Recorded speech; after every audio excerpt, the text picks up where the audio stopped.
You're listening to KUCI 88.9 FM in Irvine. The opinions and views expressed in this program do not reflect those of KUCI, its management, or the UC Board of Regents. To find out more about this talk show or other talk shows broadcasting on KUCI, log on to our website at kuci.org or check out the latest program guide. This is Ashton Marcus, and I'm on location at the Other Space at the Actors Company for their presentation of The Awful Grace of God. Hi, my name is Ashton Marcus. I'm with KUCI 88.9 FM in Irvine, and I'm here with Tim DeZarn. I'm an actor. Been in California for 28 years.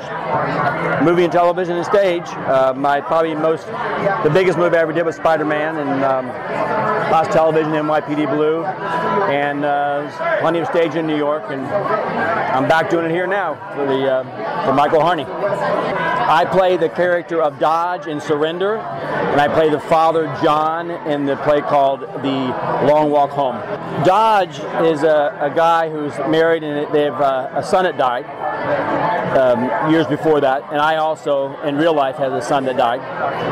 So it's been over 10 years for us, personally, my wife and I. My wife plays my wife in both plays, and we really kind of jumped at.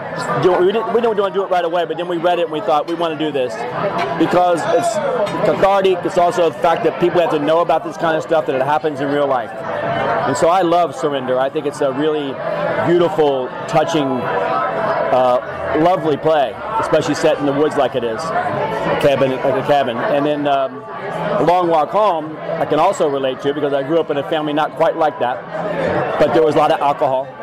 And I too don't drink anymore, and so my son drinks in this play, and I think it reminds me a lot of the guy who plays my son, James Harvey Ward, Joe. He reminds me of myself when I was probably a little younger than him, a little crazy, a little wild, not quite able to control myself. And my character has obviously stopped drinking many years before that, probably on his own because it was the 50s. So he tried to relate that to his son. We have to do this, we have to do this, we have to stop this.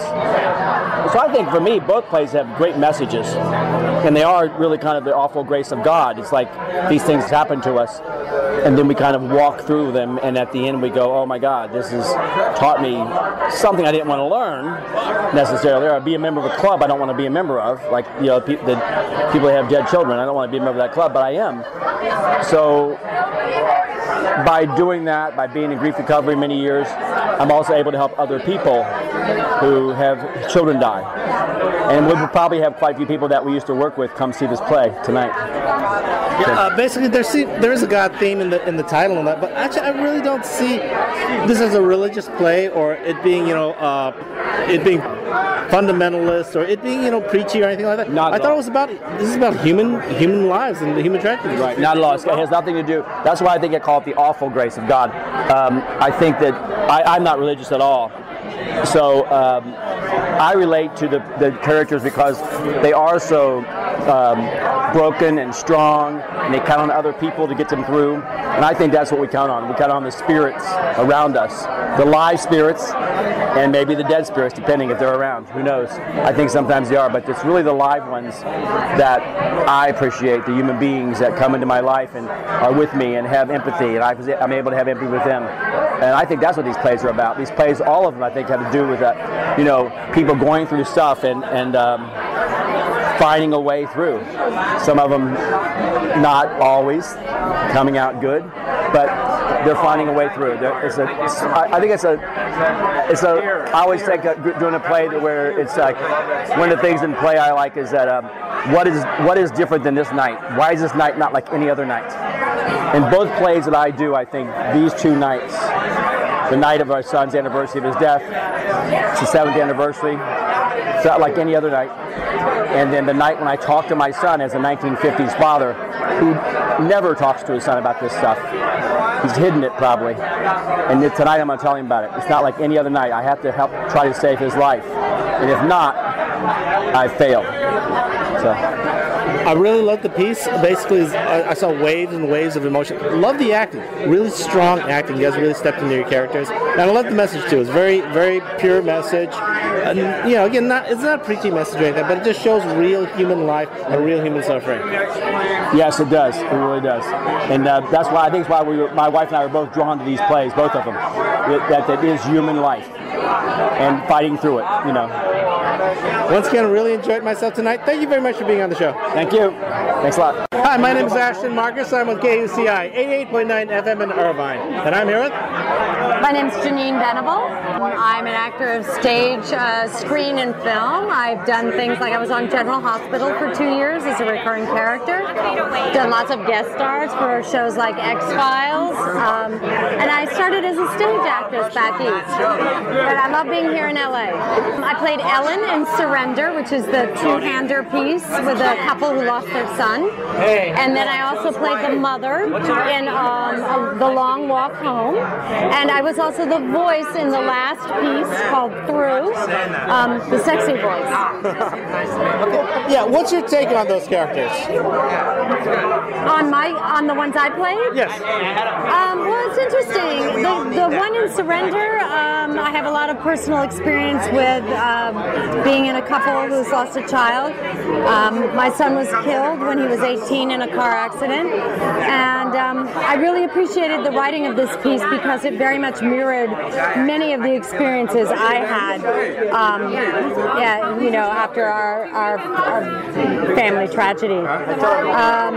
My character in A Long Walk Home is also wonderful, being the mother of a son who is drunk, but loving him so much that you want him to get better, and hoping till the very end that he might. And then I loved doing this very surrealistic piece called Through, which is about someone who is dying and passing on. Or that's my interpretation. I think it's really open to a lot of interpretation. I love these pieces. I think the writing is phenomenal, and especially for a first-time writer. So I'm very happy that I got to be a part of this. Yeah, I was actually very intrigued by the story. So it required a tremendous amount of acting, and the arcs kind of hit me, left and right. And again, I feel that I have to compliment the actors because, again, they all fit. They all nailed their respective characters, and it was very difficult because it was such intense acting that they were giving. Yes, well, thank you for the compliment, and yes, it was very intense. Our rehearsal process was crazy. I mean, I felt like I had to go home and detox or something after we would do these intense rehearsals. Even the last one where I was just a recorded voice, recording that was very intense to be a part of that whole process. And the director, Mark Kimball, is amazing, and he really got these performances from all of us. The whole team was amazing. I'm so happy to have been a part of this. Yeah, there was actually God mentioned in the title, and actually some of the actors have commented on it. But again, I don't see this as being a God type story. It's not about religion. It's not about church. It's not about anything of that. It's just about regular human beings going through really hard suffering. I agree with you. I don't think it's a God piece. I think it is about what we go through as human beings. And you know what? Life is difficult. Life can really deal you a difficult hand, and you still have to make it through somehow. I remember when my son died, the first 3 to 5 years were horrible, and I remember thinking, if I am going to feel this way for the rest of my life, I don't want to be around. And the only thing that kept me going was that we have a daughter. My husband and I have a daughter, and I said it is not fair to her for her to lose her entire family because our son died, and I have to keep going. I have to find a way to keep going, and that's what I did. And over time, it softened. It never goes away, but it did soften, and now I can actually say there are a lot of days that I'm happy.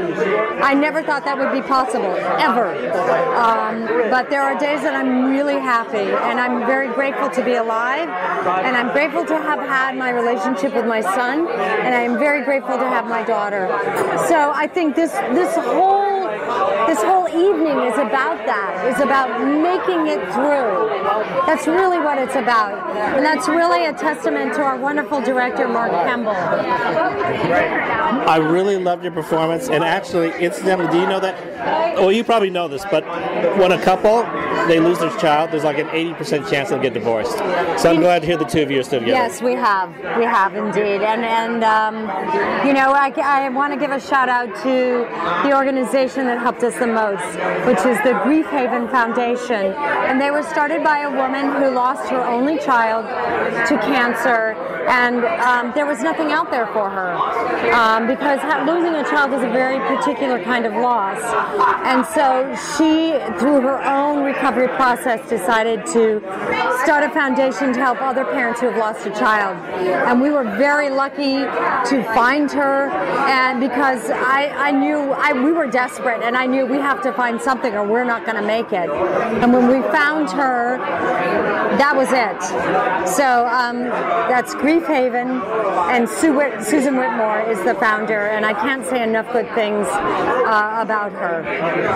Once again, I love your performance. Thank you so much. I love the piece in general, and all the actors. I have to compliment all of them. Thank you so much. Thank you for coming.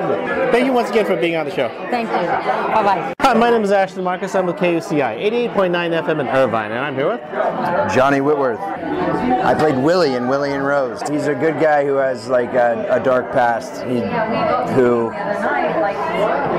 finds a way to...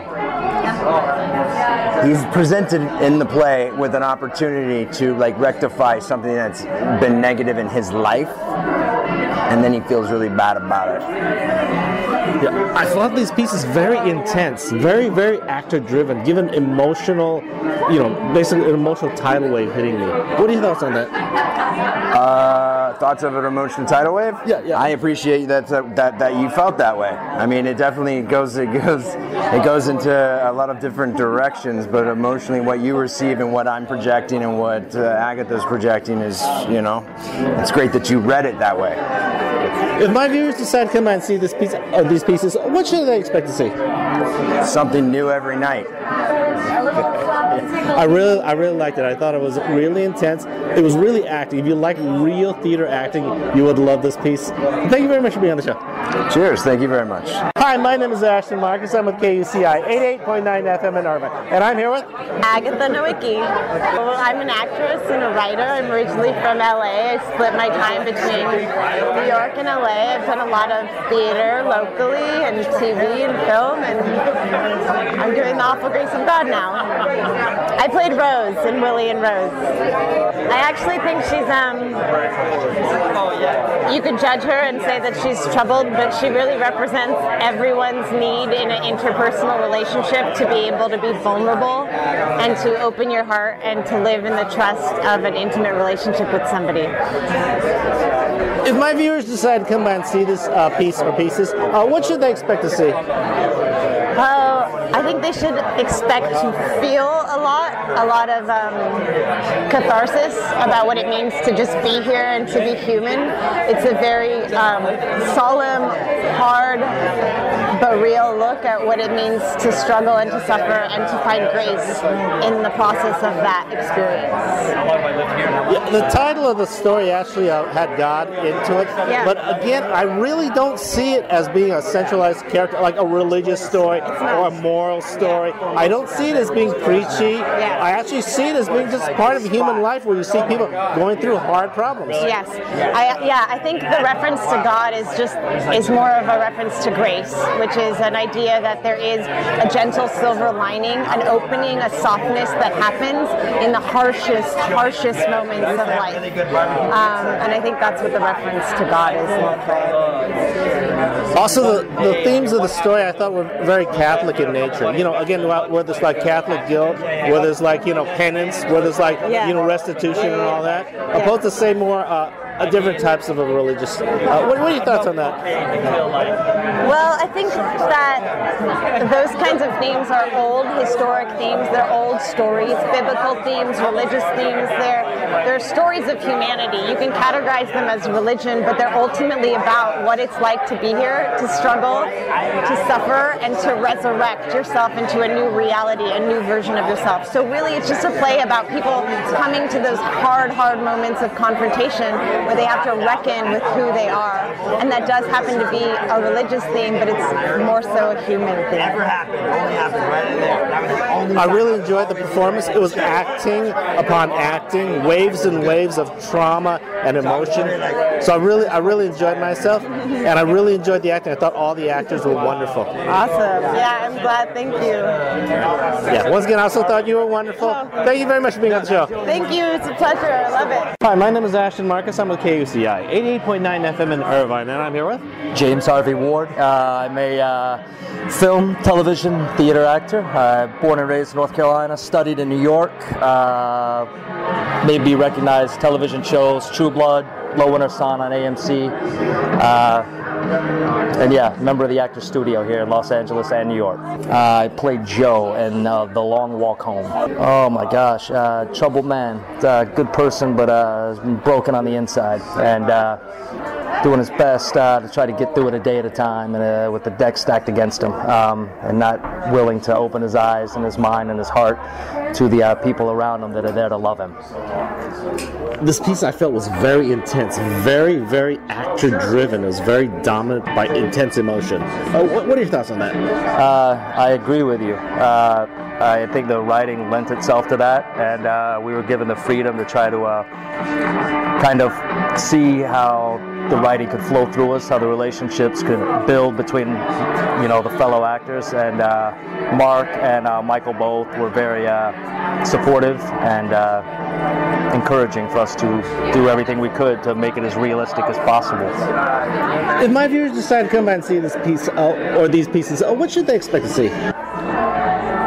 People living and dying and bleeding and believing in the story they're trying to tell and the people that are a part of that story. Yeah. Once again, really intense. I was on the edge of my seats. Really waves upon waves of action. I really enjoyed myself tonight. Thank you very much for being on the show. You bet. Thank you. Hi, my name is Ashton Marcus. I'm with KUCI, 88.9 FM in Irvine, and I'm here with Amelia Jackson Gray. I'm originally from England and been in Los Angeles to pursue acting and filmmaking for 13 years, but came from a background of stage in England, did a number of productions there, from Shakespeare's Twelfth Night, I played Viola, to George Feydeau's French farce, Cat Among the Pigeons, and being over in Los Angeles, I've been creating, writing, producing, and acting in films and on the stage. I played Kate in The Long Walk Home. Well, I think she's in a marriage in which she's desperate for her husband to stop abandoning her through his alcoholism. She is at a point where she's pleading with him to step up and stop letting them down, like letting the family down so much. So she's really desperate to turn things around for her husband and get him to wake up and stop being so ungrateful for all the blessings that they do have, which is a marriage and kids and a great house, and there's many blessings that he's sort of not acknowledging, and she's at the end of her tether trying to get through to him. My viewers decide to come by and see this piece. What should they expect to see? Again, you have a very classical background. This seemed more like a theater piece in which I think it was probably dated more like in, say, 10 or 20 years ago. Well, it's actually an original piece that's just been written for the stage recently, and I would describe it as a slice of life from the perspective of the temptations and the destruction that as human beings we have a tendency to be seduced by, and when one gets seduced by those temptations, so to speak, the chaos and the destruction it can cause on people's lives without the close relationship with God, without the presence of God in their lives. Again, I noticed that I was hit by waves and waves of acting and of emotions. Again, I noticed the theme because again the story has God in the title. They were basic stories about human frailties, about the weaknesses of morality and all that. What are your thoughts on that? I think there are definitely a lot of evidence of the weakness and frailty of the human condition, and I see it as examples of God trying to get through, and people being at a place where they are just at the end of their destructive nature and finally breaking for God to do, good things in their lives if they were to realize that God is present. But I feel like all these people in this play are turning away from God at these moments. I do appreciate the spirituality in the play. It wasn't really that God-centered, where it was kind of hitting you over the head, where it seems like propaganda. It basically is more about real life. It's more about, say, people drinking. It's more about, say, people falling in love. It's more about people dying. Again, normal, basic things about a human life. And again, I guess some people can interpret a God aspect to it, but again, it's all normal stuff that everyone goes through. Yeah, it's true. I mean, that is part of the human condition, that we are attracted to things that lead to the path of destruction, especially without any spiritual foundation that they can sort of help to heal themselves and lean on to heal themselves. I really enjoyed your performance. I thought you were fantastic. I liked the entire piece too. I was hit by waves and waves of emotion. I really admired the acting, because you have to be definitely a very powerful actor for something like this to be carried off. I really appreciate that. Thank you so much. I really liked the piece. Thank you very much for being on the show. Thank you. I really appreciate it. Hi, my name is Ashton Marcus. I'm with KUCI 88.9 FM in Irvine, and I'm here with Marshall McCabe. I grew up in Chicago, and I came from the Chicago theater. My best friend's parents owned a theater, and I kind of grew up in that. And then we started, a bunch of us wanted to start a theater on non-theater, and it's the Annoyance Theater in Chicago, which is still going strong today. And then eventually I was brought out here by CBS by a guy named Chris Gorman, and who's dead now, but one of the funniest, smartest network executives I ever met. I play Francis in Need. He is, he's going through a change in life of loss and grief. And when we have grief, there's a void of where we don't know what to do with the love where we used to put, where we put it towards the loved ones that died, and that shared love. And it just so happens that he's in love with his therapist, and there's that struggle to not make it about filling that void, but that it's a genuine, pure love for her. And that even though it's something that is against the status quo, that is against that would be a taboo to or inappropriate to fall in love with a therapist or somebody else, a relationship where you're not supposed to cross that line.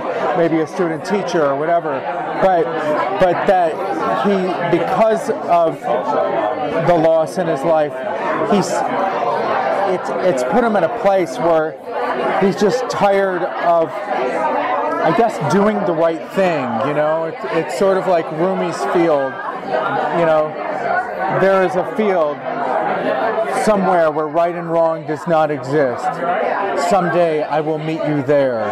So it's that kind of thing to go, you know what, there is no right and wrong here. It's about love, and if I just go where the love is, then I'll take the feedback. Whatever happens is going to happen, but what I'm not going to do is not go where the love is, or where that feeling comes from. I'm not going to ignore that, and then the loss of that in our lives when we ignore our intuition and when we ignore our, like, I love that person, but I'm not going to say it. You know, even in the simplistic thing of like, oh my God, that person over there is really, really attractive to me. And then we don't go up and say something to them, and then we go home and we think about that person all day long. But if we just go and fight through these lies about ourselves, that I'm unlovable, I'm unworthy, that's not the right thing to do, and we go for the truth of the matter, and we speak up, then whatever happens is going to happen. Yeah, I really like the piece that you guys presented, because again, first of all, it's about love. It's really about a really tender type of love, a real innocent type of love, a really, at the same time, kind of mature type of love. Yeah, so again, also, in theater, I don't see a whole lot of love, and I also don't like the type of theater in which, you know, basically it's everyone's just happy at the end. I don't like that myself. I like it dark. I like there to be some kind of drama, some kind of conflict. This one, though, it had a lot of metaphysics to it, a lot of philosophy, and it actually really explored love a lot. I really enjoyed it. Oh, thank you. Thank you. That means a lot. Yeah, it's a pretty full piece. It is packed with deep philosophical lessons and meanings that it's sort of like this microscope or putting a telescope and looking on like life and death and love and going, what is our life all about? I mean, what is this party? What are you and I doing talking? Like all the questions, you know, what am I doing the right thing? You know, do I know the meaning of life? Who am I? What's my purpose? You know, all of these things kind of get brought up in this thing.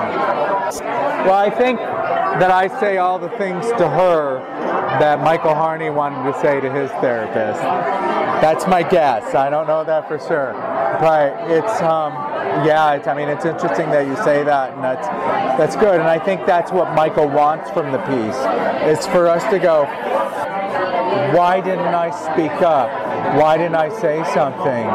Why can't I be faced with my own mortality because of losing important people in my life, and I still can't get the balls up to just speak my truth.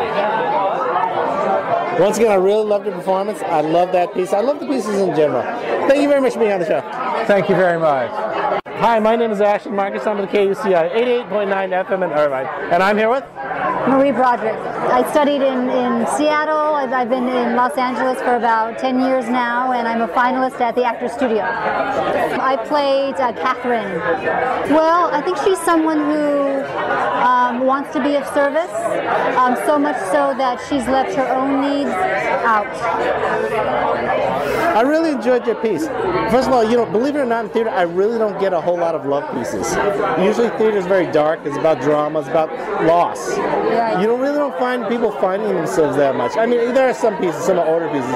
So I really enjoyed the piece that you guys presented. Thank you so much. I appreciate that. You know, it's interesting to play someone who is so held in and so reserved, and then to have someone come in and break that wide open. It's a really, it's not only a fun thing to do, but it's kind of it's a gift for me to get to do every time. Yeah. I saw it was actually very philosophical too, describing it about kind of a little bit more than just love as being a feeling, more as more as being a being, kind of a little metaphysical. Sure. Well, I think Michael is very much metaphysical. That's a good way to describe him for sure. Yeah. Yeah. Once again, I thought you were wonderful. I really love the piece. Thank you so much. I appreciate it. The Awful Grace of God will be playing at the Other Space at the Actors Company from April 28th to May 28th. For more information, go to www.plays411.com/Grace of God.